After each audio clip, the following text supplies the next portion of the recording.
So hey guys what's up and welcome back to my YouTube channel. तो आज की इस वीडियो में हम स्टार्ट करने जा रहे हैं चैप्टर 3 का नाम है ट्रिग्नोमेट्रिक फंक्शन। तो आज की वीडियो में हम करेंगे बेसिक्स ऑफ एक्सरसाइज 3.1, यानी एक्सरसाइज 3.1 को करने के लिए जितने भी बेसिक्स की हमको जरूरत है वो आज हम इस वीडियो में अच्छी तरह कवर कर लेंगे। इससे पहले मैं चैप्टर 1 एंड 2 की कंप्लीट प्लेलिस्ट बना चुका हूं, अगर आपको चेक करनी है तो लिंक डिस्क्रिप्शन बॉक्स में। स्टार्ट करते हैं बिना कोई टाइम वेस्ट किए। एक्सरसाइज 3.1 के बेसिक्स में सबसे पहली चीज आपको जो पता होनी चाहिए वो है एंगल्स। एंगल्स क्या होते हैं? बेसिकली एंगल क्या होता है, हम एक लाइन ड्रॉ करते हैं इस तरह, यहां पे हमें अपना एक डी रखते हैं, डी से हमें सपोज करो एक 30 डिग्री का एंगल बनाना है, तो हम उस डी को यहां रखते हैं, डी के पिन पॉइंट को, और यहां पे एक डॉट लगा देते हैं। फिर हम इस ओ से इस लाइन को मिला देते हैं, हम क्या बोलते हैं, ये जो एंगल बन गया ये कितने डिग्री का बन गया? 30 डिग्री का बन गया। इस एंगल में आपको दो तीन बातें पता होनी चाहिए। जो लाइन हमने सबसे पहले बनाई उसे बोलते हैं इनिशियल साइड, ठीक है। जो लाइन हमने बाद में बनाई उसे बोलते हैं टर्मिनल साइड, और जिस पॉइंट पे हमने अपना डी रखा उसे बोलते हैं वर्टेक्स। ये जो एंगल बना इसे बोलते हैं थीटा। समझ गए? थीटा की वैल्यू यहां मैंने कितनी ली है? 30 डिग्री। यानी सपोज करो मैंने ये एंगल कितने डिग्री का बना दिया? 30 डिग्री का बना दिया, ठीक है। अब चलते हैं यूनिट्स ऑफ एंगल पे। यूनिट्स ऑफ एंगल यानी एंगल को कितने यूनिट्स में नाप सकते हैं? तो एंगल को 2 यूनिट्स में हम माप सकते हैं। पहला है डिग्री मेजरमेंट और दूसरा है रेडियन मेजरमेंट। 2 यूनिट्स कैसे हुई? यहां मैंने एक एग्जांपल से आपको समझाया हुआ है। हम एक दुकान पे गए, वहां हमने बोला कि हमें 1 केजी चीनी चाहिए। वहीं एक दूसरा बंदा आया, उसने क्या बोला कि हमें 100 ग्राम चीनी चाहिए।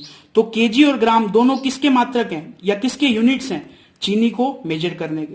इसी तरह एंगल को मेजर करने के कितने यूनिट्स हैं? 2, डिग्री और रेडियन। तो एक्सरसाइज 3.1 में कुछ इंपॉर्टेंट फॉर्मूलाज है जो हमें पता होने चाहिए, ठीक है। सबसे पहला है डिग्री टू रेडियन, यानी अगर हमें कोई डिग्री में वैल्यू दे रखी है, जैसे मैं पिछले एग्जांपल की तरह 30 डिग्री ले लेता हूं, और इसे हमने बोला कि इसे रेडियन में कन्वर्ट करो, तो डिग्री टू रेडियन ये फॉर्मूला हमें लगाना पड़ेगा।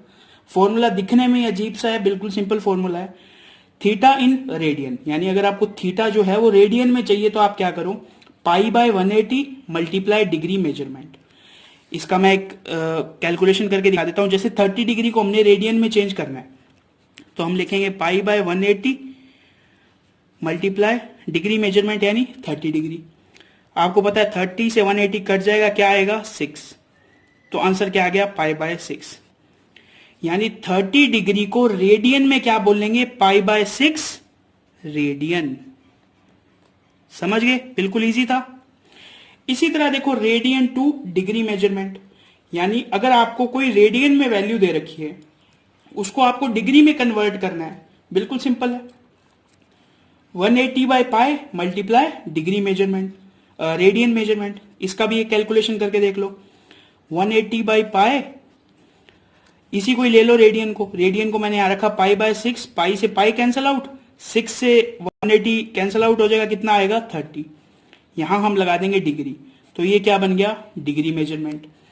यानी पाई बाय 6 को ही हम क्या बोलते हैं? 30 डिग्री, और 30 डिग्री को ही हम क्या बोलते हैं रेडियन में? Pi by 6 radian. बिल्कुल सिंपल था। अब थोड़ा इसका बेसिक और बचा है, वो अभी हम करते हैं। तो आज के बेसिक में जो हमारा नेक्स्ट टॉपिक है वो है सर्किल। सर्किल के बारे में आपको क्या क्या पता है? सबसे पहले ये जो शेप है ये एक सर्किल है। दूसरी बात, इस शेप के बिल्कुल सेंटर में जो पॉइंट होता है उसे हम बोलते हैं सेंटर, ठीक है। इस सेंटर से लेके इसकी सरकमफेरेंस तक अगर हम एक लाइन बनाएं तो उस लाइन को क्या कहते हैं? रेडियस।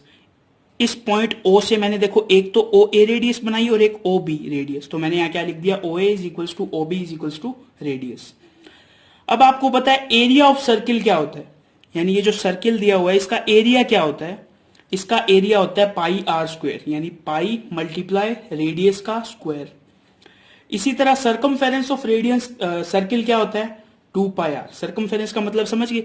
ये जो इसका एक सरकमफेरेंस या पैरामीटर कह सकते हैं हमें, इसकी जो लेंथ है, यानी इस सर्किल को अगर हम ओपन करके एक स्ट्रेट लाइन बना दें तो उस स्ट्रेट लाइन की जो लेंथ होगी वो कितनी होगी? 2 पाई आर। समझ गए? अब देखो एक छोटी सी चीज आपको पता होनी चाहिए, ये जो ए एंड बी बना है, ये जो ए बी लेंथ है, इस ए बी को वैसे बोलते हैं आर्क। क्या बोलते हैं? आर्क। और ये ए बी लेंथ इस लेंथ से देखो छोटी है, तो इसे हम बोलते हैं माइनर आर्क। क्या बोलते हैं? Minor arc. और ये जो दूसरी आर्क बनी है इसे बोलते हैं मेजर आर्क। ये सब बातें आपको याद रखनी है, बिल्कुल सिंपल है। ये जो ए बी डिस्टेंस है, यानी जो सरकमफेरेंस पे ये जो टुकड़ा ए बी है, इसे बोलते हैं माइनर आर्क। और ये जो टुकड़ा बचा है ए सी बी, इसे हम बोलते हैं मेजर आर्क। इस आर्क को फाइंड करने का, इसकी लेंथ को फाइंड करने का एक फॉर्मूला है। वो फॉर्मूला क्या है? Length of arc A B is equals to theta by 360 multiply circumference. अब बोलोगे आप थीटा कहाँ है? ये देखो, ये रेडियस और ये रेडियस के बीच में जो एंगल बन रहा है यही बेसिकली क्या है? थीटा है। यहां हम थीटा की वैल्यू पुट करेंगे। सपोज करो ये हमें दे रखा है 90 डिग्री, तो हम यहाँ पे 90 लिख देंगे अपॉन में 360। 2 आई की वैल्यू होती है 3.14 और आर की वैल्यू हमें गिवन होगी, तो उससे हम क्या निकाल लेंगे? आर्क। आर्क यानी ए बी। अगर मैं थोड़ा और स्पेसिफिकली बोलूं तो माइनर आर्क की वैल्यू निकाल लेंगे। इसी तरह जब हमें मेजर आर्क की वैल्यू निकालनी हुई तो हमें क्या करना होगा? हमें इस एंगल का पता होना चाहिए। ये जो एंगल बाहर है, इस एंगल का मेरे को पता है ये एंगल कितने डिग्री का है। ये एंगल है 360 माइनस थीटा, क्योंकि ये जो पूरा एंगल है ये कितने का होता है? 360 का। उसमें से मैंने ये थीटा को माइनस कर दिया, तो जो ये बचा वो कितना एंगल बच गया? Theta minus 360। समझ गए? तो थीटा की जो भी वैल्यू आएगी वो हम यहां पे रख देंगे, मल्टीप्लाई में सरकमफेरेंस का मल्टीप्लीकेशन कर देंगे। जो आंसर आएगा वो क्या आ जाएगा? इस आर्क की वैल्यू, यानी ए बी की वैल्यू। ठीक है, तो ये हमारा कंप्लीट हो चुका है 3.1 का बेसिक। कुछ इंपॉर्टेंट पॉइंट्स है जो आपको एज इट इज याद रखने हैं। वैसे तो आप फॉर्मूला से इन्हें ड्राइव भी कर सकते हो, लेकिन याद रखने में काफी इजी है ये। सबसे पहला है रेडियन इन 1 डिग्री। 1 डिग्री में कितने रेडियन होते हैं? तो यहां इसका आंसर है 1 डिग्री में पाई बाय 180 रेडियन होते हैं। कितने रेडियन होते हैं? Pi by 180। उल्टा रिवर्स करके पूछ लिया इसने।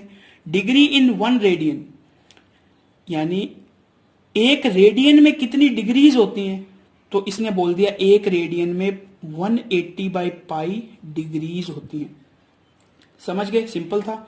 लास्ट लाइन क्या है? Last point, the minute hand of A watch make 6 degree angle in 1 minute. ये आप चीज समझ भी सकते हो और आपको एज इट इज याद करनी है तो आप याद भी कर सकते हो कि जो घड़ी की मिनट की सुई होती है वो 1 मिनट में 6 डिग्री का एंगल बनाती है। आप थोड़ा कैलकुलेशन करके देखना चाहो तो घड़ी की सुई टोटल एंगल कितना बना सकती है? 360। कितने मिनट में बनाती है? 60। यानी अगर कोई घड़ी 60 मिनट में 360 डिग्री का एंगल बनाती है तो वो 1 मिनट में कितने का बनाएगी? 360 डिवाइड बाय 60। क्या आंसर आ गया? 6। यही लाइन मैंने यहां पे लिखी है, the minute hand of A watch make 6 degree angle in 1 minute. तो ये कुछ इंपॉर्टेंट पॉइंट्स और फॉर्मूलाज थे। अगर आपको समझ आ गए हो तो ठीक है, वरना आप इस वीडियो को एक बार फिर से देख सकते हो। जो भी इंपॉर्टेंट फॉर्मूला है उन्हें आप अपनी नोटबुक में नोट कर लो। एक्सरसाइज 3.1 को करने के लिए हमें इससे ज्यादा बेसिक पढ़ने की जरूरत नहीं है। तो आज की वीडियो में बस इतना ही। इससे नेक्स्ट वीडियो में हम करेंगे एक्सरसाइज 3.1 से पहले के जितने भी एग्जाम्पल हैं वो। तो अगर आपको वीडियो अच्छी लगे तो इसे लाइक एंड शेयर कर देना। इसके अलावा बस इस वीडियो में इतना ही। मिलते हैं नेक्स्ट वीडियो में, तब तक के लिए थैंक्स फॉर वॉचिंग।